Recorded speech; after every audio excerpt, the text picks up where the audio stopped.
Hello friends, आइए आज की एक कहानी शुरू करते हैं। Haunted village.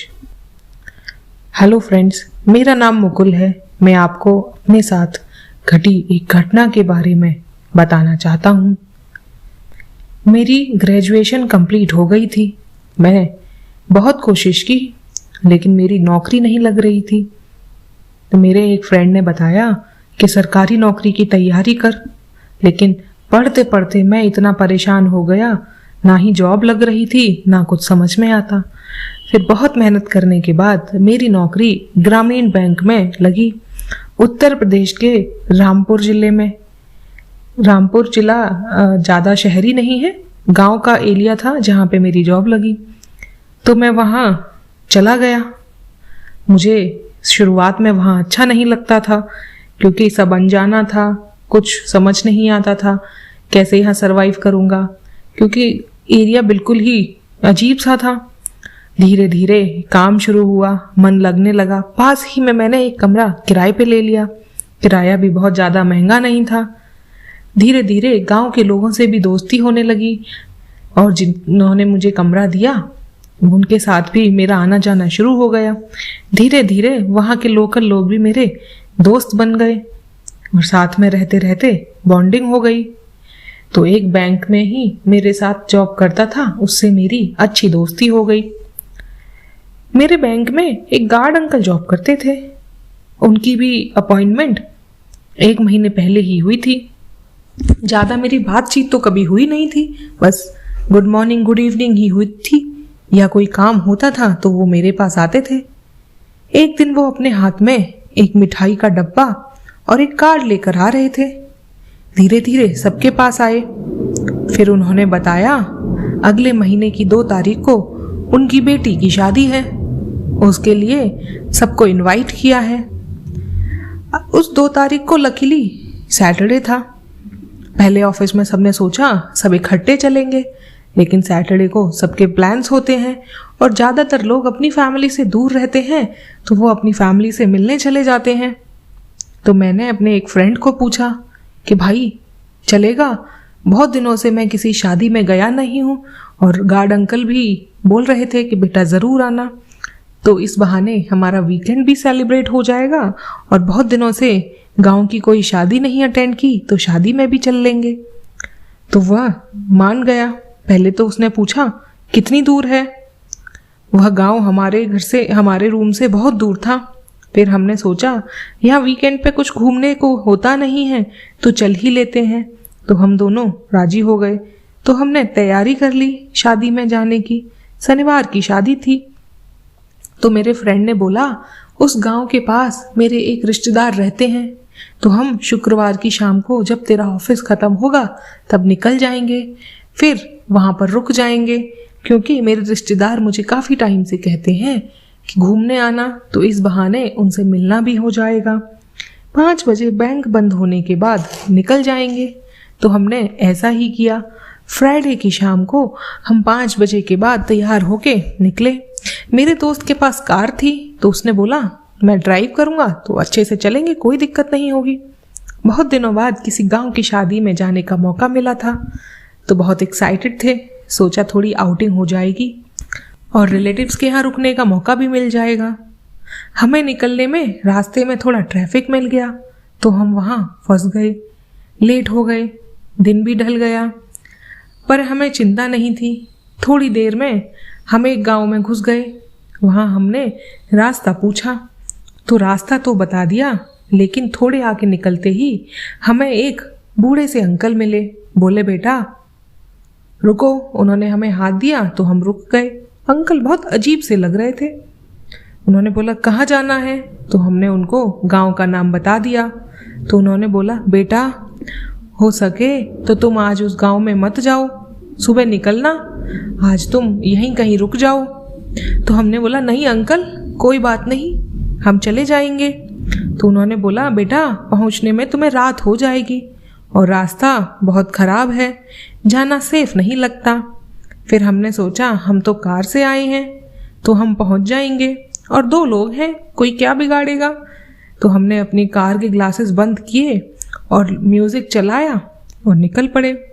कुछ देर बाद मुझे थोड़ी सी अजीब सी फीलिंग होने लगी, थोड़ी अजीब सी आवाज़ें आने लगी।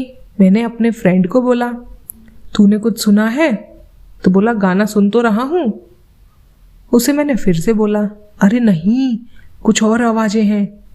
उसने गाने की आवाज़ थोड़ी कम कर दी, फिर भी कुछ सुनाई नहीं दिया। उसने फिर से गाना चला दिया और अपनी धुन में मस्त हो गया। फिर अचानक से एक तेज आवाज़ आई, जैसे कुछ फटा हो, और हमारा म्यूज़िक सिस्टम बंद हो गया। मैं एकदम घबरा गया। फिर मेरे दोस्त को भी डर लग गया।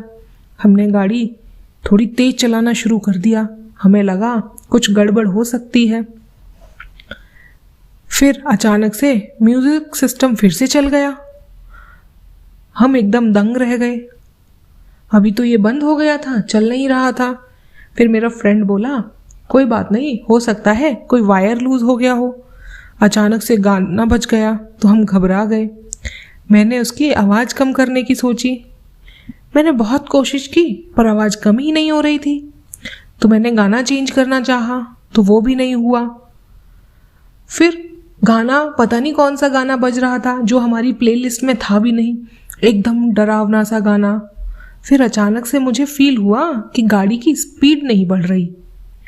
मैं इतनी तेज चलाने की कोशिश कर रहा हूँ लेकिन गाड़ी, ऐसा लग रहा है कोई पीछे खींच रहा है। सच में ऐसा लग रहा था कोई खींच ही रहा है।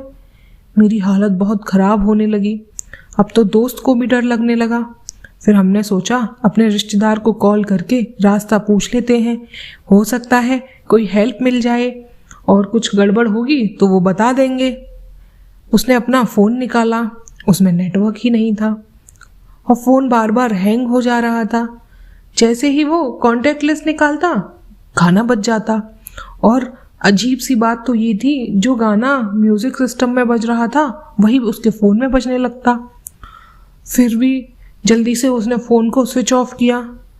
फ़ोन स्विच ऑफ करने के बाद भी इतनी तेज़ गाना बज रहा था। फिर भी हमने हिम्मत नहीं हारी, गाड़ी को चलाते रहे। थोड़ी दूर पहुंचने के बाद हमें थोड़ा ठीक फील होने लगा, सब कुछ नॉर्मल होने लगा तो हम रिलैक्स हो गए। उस वक्त हमने ये ध्यान नहीं दिया कि अब जब ठीक है तो रिलेटिव्स को कॉल करके रास्ता पूछ लें या फिर कोई हेल्प ले लें। फिर हम ऐसे ही आगे चलते गए। फिर हम गाना भी नॉर्मल बजने लग गया, म्यूज़िक सिस्टम भी सही हो गया, फ़ोन भी ऑन हो गया। फिर हमने सोचा हो सकता है कुछ टेक्निकल इशू होगा। फिर थोड़ी देर बाद रास्ते में हमें एक औरत दिखाई दी। हमने सोचा इतनी रात में ये औरत पैदल क्यों जा रही है। हम एकदम सोच में पड़ गए, इतने अंधेरे में ये कहाँ जा रही है, जिस रास्ते पर कोई नहीं जाता। फिर हमने सोचा हमें क्या, हम जल्दी से निकल लेते हैं। जैसे ही हम उसके करीब से निकले, वो हाथ देकर चिल्लाने लगी। रोकी। मैंने सोचा रोको, मैं किसी के लिए कार नहीं रोकूंगा, मुझे भी थोड़ी दूर से ही हम निकल कर आए हैं। फिर पता नहीं क्या मेरे दोस्त के दिमाग में आया। साइड मिरर में देख रहा था कि वह औरत पीछे चिल्लाती हुई भाग रही है। मेरे फ्रेंड को लगा किसी की हेल्प करने में हमारा क्या जाता है, हम भी तो अकेले हैं, हमें भी यहाँ का रास्ता नहीं पता, हो सकता है यह औरत किसी मुसीबत में हो। मेरे फ्रेंड की दया की वजह से मुझे भी सोचना पड़ा कि बेचारी अकेली औरत कहाँ जाएगी रात में। गाड़ी को पीछे ले लिया, थोड़ी हेल्प कर देते हैं। गांव की सी ही लग रही थी। फिर हमने यू टर्न लिया, गाड़ी उसके पास ले गए तो पूछा कहाँ जाना है बहन जी। तो बोली भैया मुझे मेरे पास के गांव में ही जाना है, थोड़ी परेशानी है तो मुझे अकेले ही पैदल निकलना पड़ा। अगर मुझे आगे तक छोड़ देंगे तो बहुत मदद हो जाएगी। पर मुझे एक बात अजीब लगी, उस औरत ने अपना घूंघट कर रखा था। हमें उसका चेहरा दिखाई नहीं दे रहा था, समझ ही नहीं आ रहा था। तो मैंने उसे बोला बहन जी आपने इतनी रात में घूंघट क्यों कर रखा है। तो बोली भाई साहब ये गांव जहाँ से मैं आई हूँ ये मेरा ससुराल है और इस रास्ते पे से मेरे ससुराल वाले जाते आते हैं और हमारा गांव अभी पिछड़ी सोच का है, तो मैं अपना घूंघट किसी और अनजान आदमी के सामने नहीं हटा सकती, हमें घूंघट करना ही होता है। तो मैंने सोचा हो सकता है यहाँ की यही रीत हो। मैंने दोस्त को बोला, मैंने उस औरत से पूछा, बहन जी क्या आपको आगे का रास्ता पता है? तो उसने बोला, आपको कहाँ जाना है? तो मैंने गांव का नाम बता दिया, लेकिन वो पहले सोची, फिर बोली, हाँ हाँ मैं बता दूंगी। फिर मेरे फ्रेंड ने बोला, चल बिठा लेते हैं, वैसे ही हमारी हालत खराब थी, ये औरत यहीं की है, सब पता होगा। तो हमने उसे अपनी कार में बिठा लिया, लेकिन उस औरत ने अपना चेहरा पूरे रास्ते नहीं हटाया। मैं उसको मिरर में से पीछे देख रहा था, थोड़ी अजीब सी लग रही थी, हाथ हिला रही थी बार बार। मैंने उससे बात करने की कोशिश की तो बात तो नॉर्मल कर रही थी।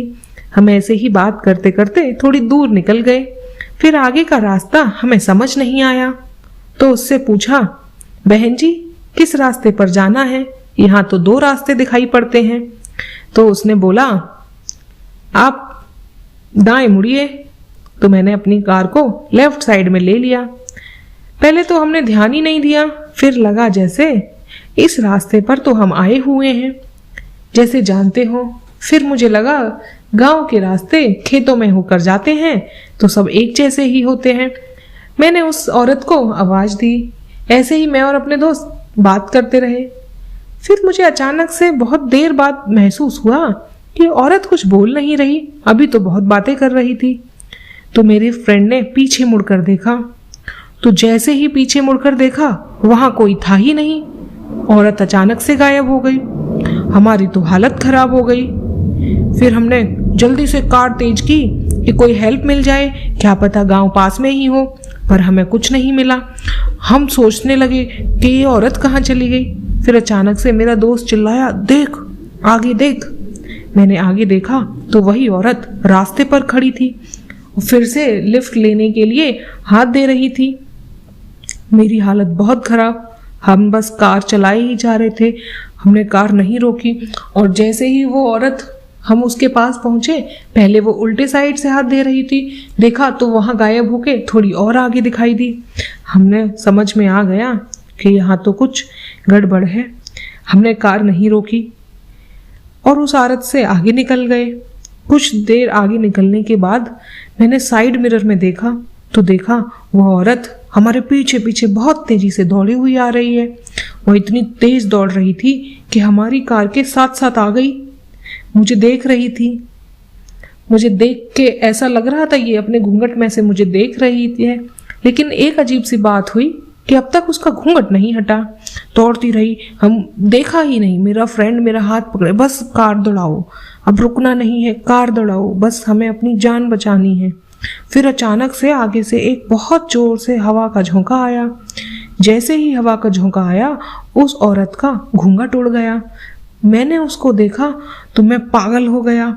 मुझे एकदम से कार में उल्टियां हो गई। उसके मुंह पे खून लगा हुआ था। ऐसा लग रहा था जैसे अभी इसने किसी आदमी को या जानवर को कच्चा खाया हो और खून पी गई हो उसका, और जला हुआ था।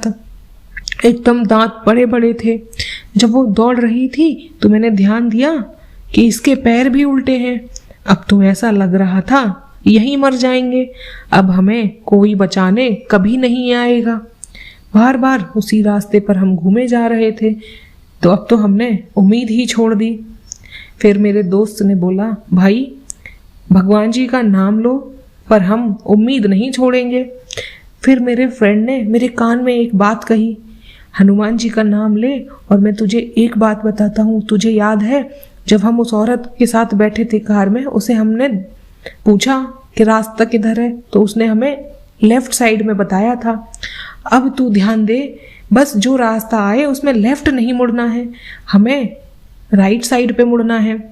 इस बार मैंने ऐसा ही किया, लेकिन जैसे ही मैं उस रास्ते पर मुड़ने वाला था मेरी गाड़ी एकदम धीरे हो गई। मुझे ऐसा महसूस हुआ कि जैसे मेरी गाड़ी पर किसी ने भारी वजन रख दिया हो। भारी वजन मतलब समझ में आ गया कि वो औरत अब हमारी कार के ऊपर बैठी है। वह हमें जाने नहीं देना चाहती। आज तो उसने हमें अपना बकरा बना लिया, आज तो वो हमें मार कर छोड़ेगी। पर मैंने हिम्मत नहीं हारी, कैसे भी करके गाड़ी से कोशिश करता रहा कि कैसे भी हम आगे निकलें। पर थोड़ा थोड़ा जैसे जैसे गाड़ी बढ़ रही थी, वैसे वैसे उसकी ताकत कम हो रही थी। अचानक से धड़ाम करके मेरी गाड़ी के आगे शीशे पे गिर पड़ी। उसकी शक्ल एकदम हमारे सामने थी और एकदम डर के मारे हमारी हालत खराब। फिर धीरे धीरे हमने गाड़ी बढ़ाई। जैसे जैसे हम उस रास्ते पे बढ़ते जा रहे थे तो उसकी शक्तियाँ हमको ऐसा लगा कम होती जा रही है और हमारी गाड़ी की स्पीड बढ़ती जा रही है। गाड़ी पर लटक गई, शीशे पर लटक गई। बोली, मैं तुम्हें कहीं नहीं जाने दे सकती, तुम मेरे लिए आए हो। इतनी देर में वो रास्ता दिखा कि हम कुछ नए रास्ते पे आए हैं, तो हमको समझ में आ गया वो एक भ्रम था। जिस रास्ते पर हम अभी तक चल रहे थे सही रास्ता ये है। तो बस हम गाड़ी बढ़ाते रहे, हमने ध्यान भी नहीं दिया उसकी तरफ, आंखें बंद कर ली। फिर अचानक से वो गायब हो गई तो हमें जान में जान आई। फिर थोड़ी आगे बढ़कर हमें कुछ घर दिखाई दिए तो हमें लगा कि चलो अब तो ठीक रास्ते पर आए हैं। फिर वहाँ पे हमने कुछ लोगों को खड़े देखा। गांव में सब रात को खाना वाना खाने के बाद बातें बातें करते हैं, तो हमने वहाँ जाकर गाड़ी रोकी। तो मेरे फ्रेंड ने उनसे पूछा कि भैया ये कौन सा गाँव है? तो उन्होंने वही गाँव बताया जो मेरे रिलेटिव्स का था। फिर मैंने उनसे पूछा कि वो उनका घर कहाँ पर है, तो उन्होंने मेरे को घर भी बता दिया। तो फिर उन्होंने मुझे अचानक से पूछा, क्या बात है भैया, बहुत घबराए हुए लग रहे हो, कोई परेशानी है क्या? तो बोलते, नहीं नहीं काका, कुछ परेशानी नहीं है, बस हम दूर शहर से आए हैं तो रास्ते में हम थोड़ा थक गए हैं। तो उन्होंने पूछा कि तुम किस रास्ते से आए हो? तो हमने उनको सारी बात बताई। तो उन्होंने बोला, बेटा तुम्हें किसी ने गलत रास्ता बता दिया, इस रास्ते पर तो कोई कभी आता ही नहीं, अगर जो आता है तो कभी पहुंच नहीं पाता, तुम कैसे पहुंच गए? तो हम भी सुनकर घबरा गए। तो उन्होंने बताया, यहाँ पर एक चुड़ैल को देखा जाता है कि रात में वह इस रोड पर घूमती रहती है, वो बस सबका खून पीना चाहती है। हो सकता है कि तुमने कुछ अच्छा किया हो जीवन में, तो इसलिए तुम्हारी जान बच गई।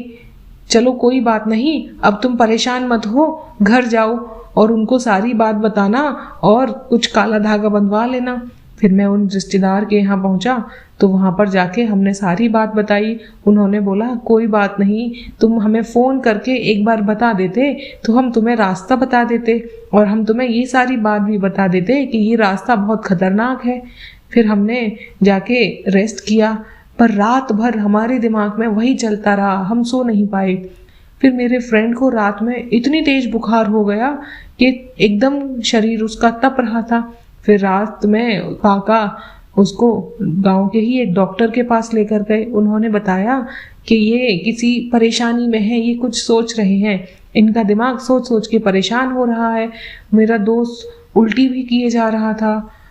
फिर रात भर उसके माथे पर ठंडी पट्टियाँ रखी, बड़ी मुश्किल से सुबह तक उसका बुखार थोड़ा हल्का हुआ।